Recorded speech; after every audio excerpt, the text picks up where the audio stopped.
Oh, for a muse of fire that would ascend the brightest heaven of invention. A kingdom for a stage, princes to act, and monarchs to behold the swelling scene. Then should the warlike Harry, like himself, assume the port of Mars, and at his heels, leashed in like hounds, should famine, sword, and fire crouch for employment. But pardon, gentles all, the flat, unraised spirits that hath dared on this unworthy scaffold to bring forth so great an object. Can this cockpit hold the vasty fields of France? Or may we cram within this wooden, the very casks that did affright the air at Agincourt?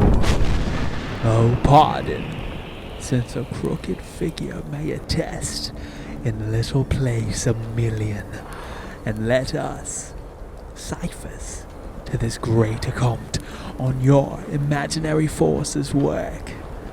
Suppose within the girdle of these walls are now confined two mighty monarchies, whose high, upreared, and abutting fronts the perilous narrow ocean parts asunder. Piece out our imperfections with your thoughts, and to 1,000 parts divide one man, and make imaginary puissance. Think, when we talk of horses, that you see them printing their proud hoofs in the receiving earth, for 'tis your thoughts that now must deck our kings, carry them here and there, jumping o'er times, turning the accomplishment of many years into an hourglass, for the which supply admit me, chorus, to this history, who, prologue-like, your humble patience pray, gently to hear, kindly to judge our play.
My lord, I'll tell you, that self-bill is urged, which, in the 11th year of the last king's reign, was like, and had indeed against us passed, but that the scambling and unquiet time did push it out of farther question. But how, my lord, shall we resist it now? It must be thought on.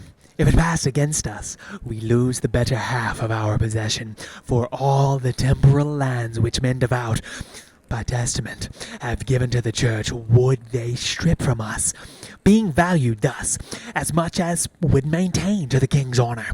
Full 15 earls, and 1,500 knights, 6,200 good esquires, and relief of lasses, and weak age of indignant faint souls past corporal toil, 100 almshouses, right well supplied, and to the coffers of the king beside 1,000 pounds by the year. Thus runs the bill. This would drink deep, 'twould drink the cup and all. But what prevention? The king is full of grace and fair regard, and a true lover of the holy church. The courses of his youth promised it not. The breath no sooner left his father's body, but that his wildness mortified in him seemed to die too. Yea, at that very moment, consideration like an angel came and whipped the offending Adam out of him, leaving his body as a paradise to envelop and contain celestial spirits. Never was such a sudden scholar made. Never came reformation in a flood, with such a heady current scouring faults. Nor never hydra-headed wilfulness so soon did lose his seat, and all at once, as in this king. We are blessed in the change. Hear him but reason in divinity, and all admiring with an inward wish, you would desire the king were made a prelate. Hear him debate of commonwealth affairs, you would say it hath been all in all his study. List his discourse of war, and you shall hear a fearful battle rendered you in music. Turn him to any cause of policy, the Gordian knot of it he will unloose. Familiar as his garter, that when he speaks, the air, a chartered libertine, is still, and the mute wonder lurketh in men's ears to steal his sweet and honeyed sentences, so that the art and practic part of life must be the mistress to this theoric, which is a wonder how his grace should glean it, since his addiction was to courses vain, his companies unlettered, rude and shallow, his hours filled up with riots, banquets, sports, and never noted in him any study, any retirement, any sequestration from open haunts and popularity. The strawberry grows underneath the nettle, and wholesome berries thrive and ripen best neighbored by fruit of baser quality. And so the prince obscured his contemplation under the veil of wildness, which, no doubt, grew like the summer grass, fastest by night, unseen, yet crescive in his faculty. It must be so, for miracles are ceased, and therefore we must needs admit the means how things are perfected. But, my good lord, how now for mitigation of this bill urged by the commons? Doth his majesty incline to it, or no? He seems indifferent, or rather swaying more upon our part than cherishing the exhibitors against us. For I have made an offer to his majesty upon our spiritual convocation, and in regard of causes now in hand, which I have opened to his grace at large, as touching France, to give a greater sum than ever at one time the clergy yet did to his predecessors part withal. How did this offer seem received, my lord? With good acceptance of his majesty, save that there was not time enough to hear, as I perceived his grace would fain have done, the severals and unhidden passages of his true titles to some certain dukedoms, and generally to the crown and seat of France, derived from Edward, his great-grandfather. What was the impediment that broke this off? The French ambassador upon that instant craved audience, and the hour, I think, is come to give him hearing. Is it 4 o'clock? It is. Then we go in to know his embassy, which I could with a ready guess declare before the Frenchmen speak a word of it. I'll wait upon you, and I long to hear it.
Where is my gracious lord of Canterbury?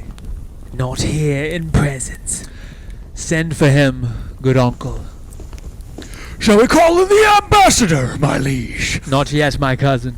We would be resolved before we hear him. Of some things of weight that task our thoughts concerning us and France.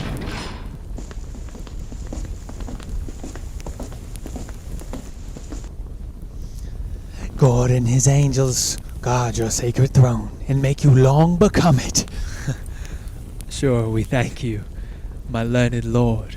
We pray you to proceed and justly and religiously unfold why the law Salic that they have in France, or should not bar us in our claim. And God forbid, my dear and faithful lord, that you should fashion, rest, or vow your reading, or nicely charge your understanding soul with opening titles miscreate, whose right suits not in native colours with the truth. For God doth know how many now in health shall drop their blood in approbation of what your reverence shall incite us to. Therefore take heed how you impawn our person, how you awake our sleeping sword of war. We charge you in the name of God, take heed, for never two such kingdoms did contend without much fall of blood, whose guiltless drops are every one a woe, a sore complaint gainst him whose wrongs gives edge unto the swords that makes such waste and brief mortality. Under this conjuration speak, my lord, for we will hear, note, and believe in heart that what you speak is in your conscience washed as pure as sin with baptism. Then hear me, gracious sovereign, and you peers that owe yourselves, your lives, and services to this imperial throne. There is no bar to make against your highness' claim to France, but this which they produce from Pharamond. Interim Salaca mulieres ne succedunt.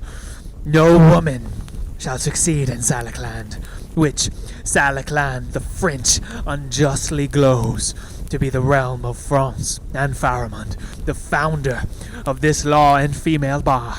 Yet their own authors faithfully affirm that the land Salic is in Germany, between the floods of Sala and of Elbe, where Charles the Great, having subdued the Saxons, there left behind and settled certain French, who, holding in disdain the German women for some dishonest manners of their life, established then this law, to wit, no female should be inheritrix in Salic land, which Salic, as I said, twixt Elbe and Sala, is at this day in Germany called Meissen.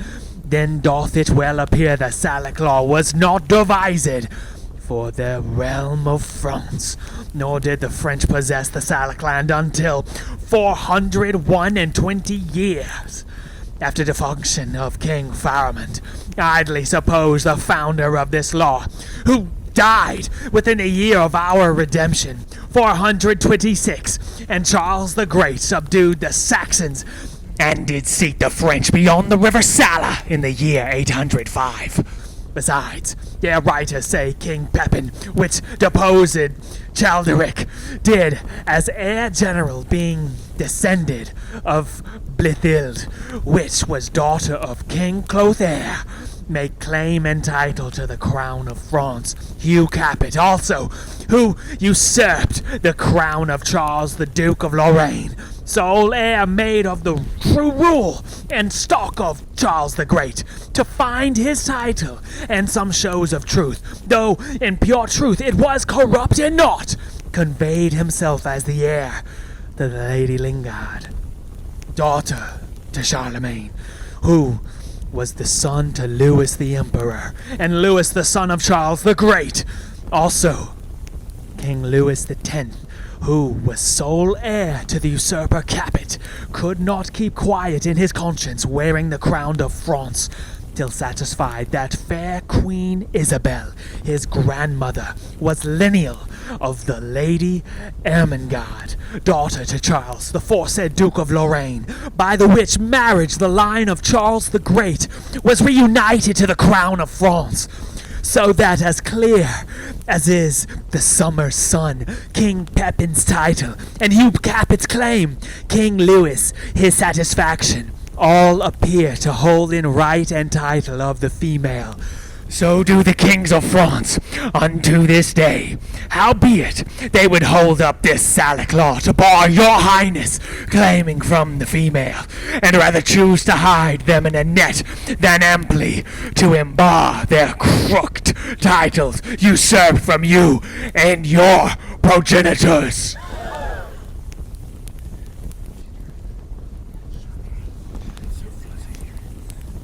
May I, with right and conscience, make this claim? This sin upon my head, dread sovereign, for in the book of Numbers is it writ, when the man dies, let the inheritance descend unto the daughter. Gracious Lord, stand for your own, unwind your bloody flag, look back into your mighty ancestors. Go, my dread Lord, to your great-grandsire's tomb, from whom you claim, invoke his warlike spirit, and your great-uncles, Edward the Black Prince, who on the French ground played a tragedy, making defeat on the full power of France, whilst his most mighty father on a hill stood smiling to behold his lion's whelp forage in blood of French nobility.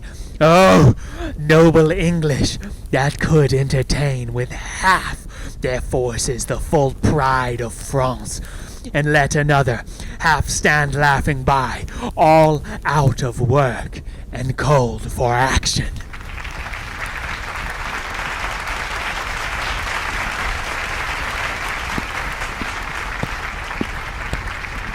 Awake remembrance of these valiant dead, and with your puissant arm renew their feats. You are their heir. You sit upon their throne. The blood and courage that renowned them runs in your veins, and my thrice puissant liege is in the very May morn of his youth, ripe for exploits and mighty enterprises.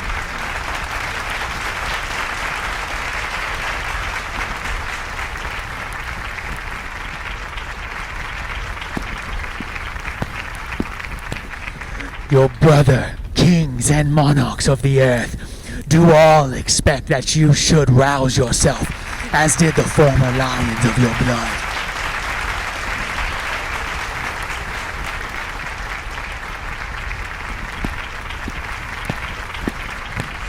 They know your grace hath cause, and means, and might.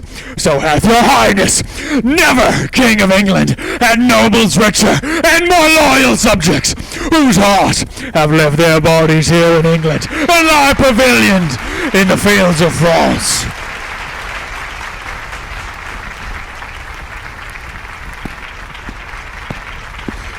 Oh, let their bodies follow, my dear liege, with blood and sword and fire to win your right, in aid whereof we of the spirituality will raise your highness such a mighty sum as never did the clergy at one time bring into any of your ancestors.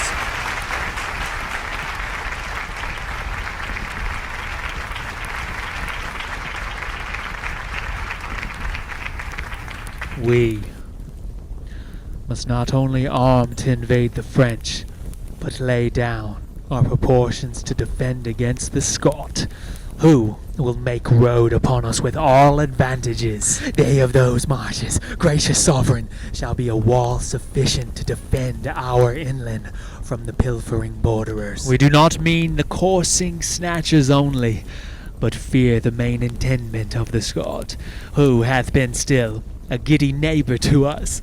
For you shall read that my great-grandfather never went with his forces into France, but that the Scot on his unfurnished kingdom came pouring like the tide into a breach with ample and brimfulness of his force, galling the gleaned land with hot assays, girding with grievous siege castles and towns, that England, being empty of defence, hath shook and trembled at the ill neighbourhood. She hath been then more feared than harmed, my liege.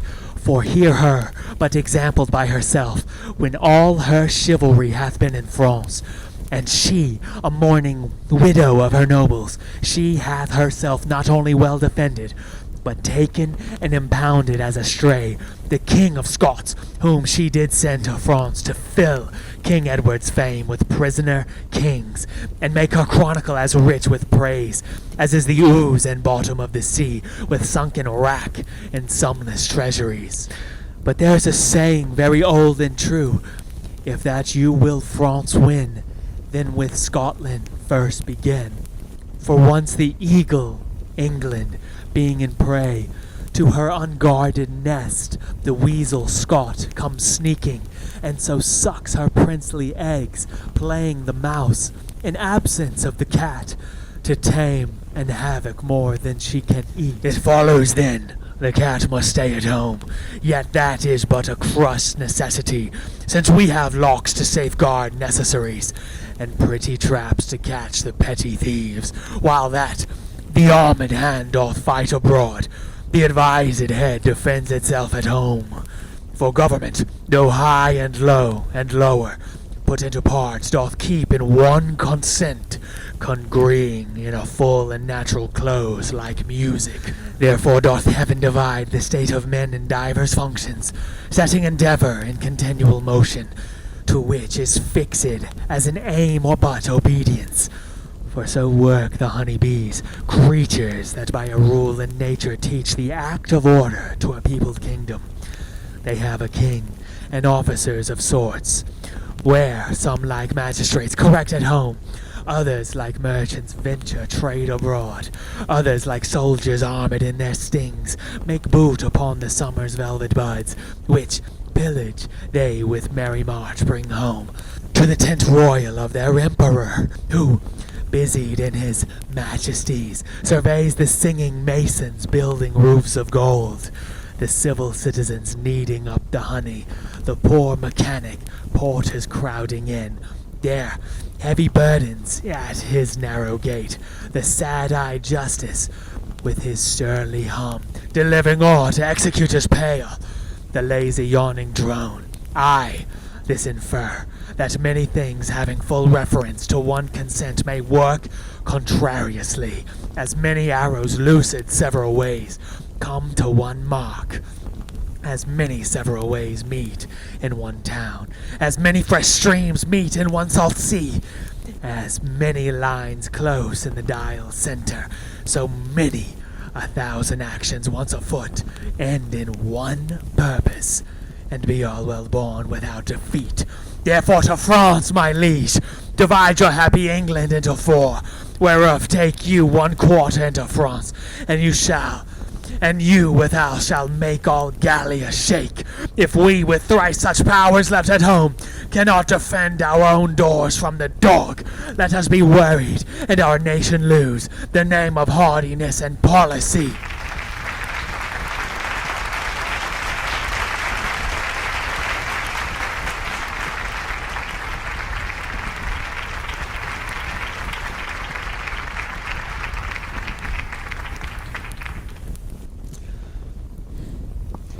Calling the messengers sent from the Dauphin.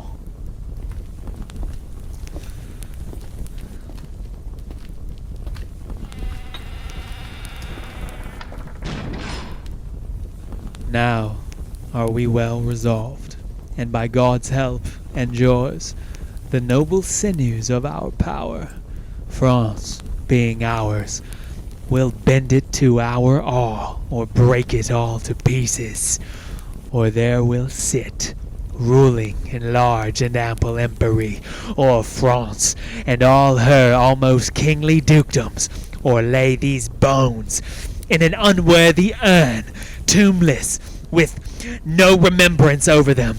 Either our history shall with full mouth speak freely of our acts, or else our grave, like Turkish mute, shall have a tongueless mouth, not worshipped with a waxen epitaph.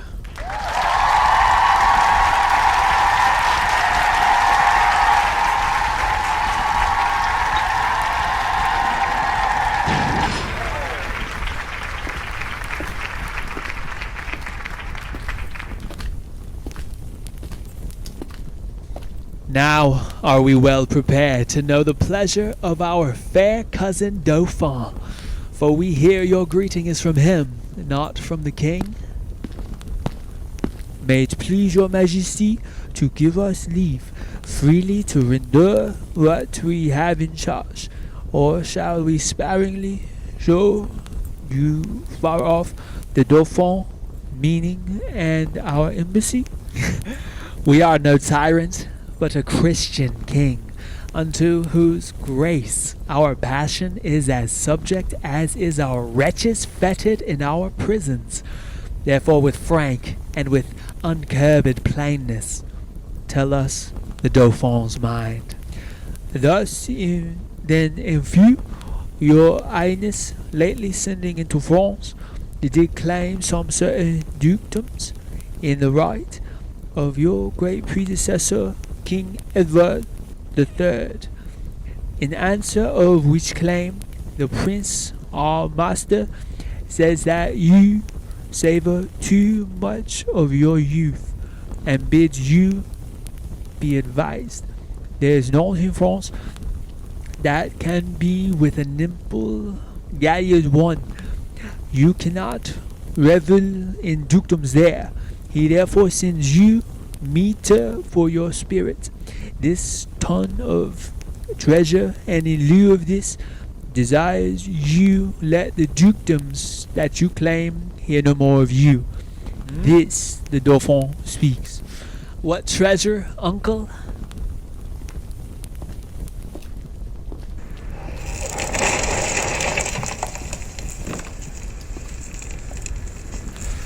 Tennis balls, my liege. We are glad the Dauphin is so pleasant with us. His present and your pains we thank you for. When we have matched our rackets to these balls, we will in France, by God's grace, play a set shall strike his father's crown into the hazard. Tell him he hath made a match with such a wrangler that all the courts of France will be disturbed with chases. And we understand him well. How he comes o'er us with our wilder days, not measuring what use we made of them. We never valued this poor seat of England, and therefore, living hence, did give ourselves to barbarous license, as 'tis ever common that men are merriest when they are from home. But tell the Dauphin I will keep my state, be like a king, and show my sail of greatness when I do rouse me in my throne of France.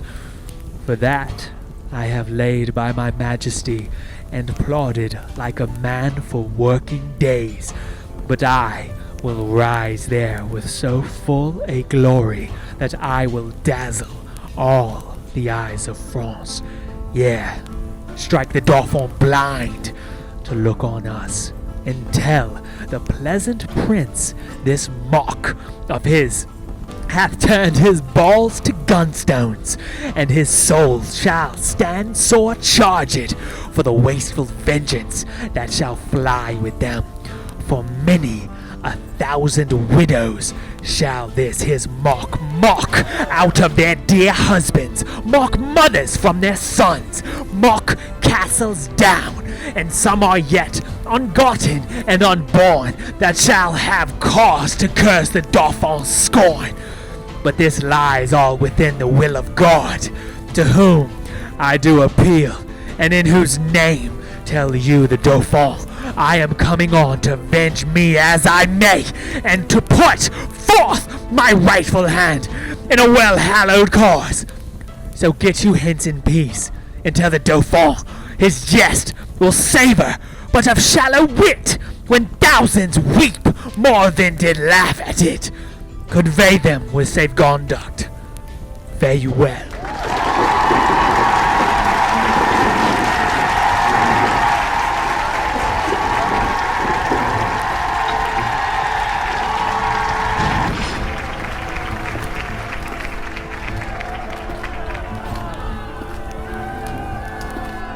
This was a merry message.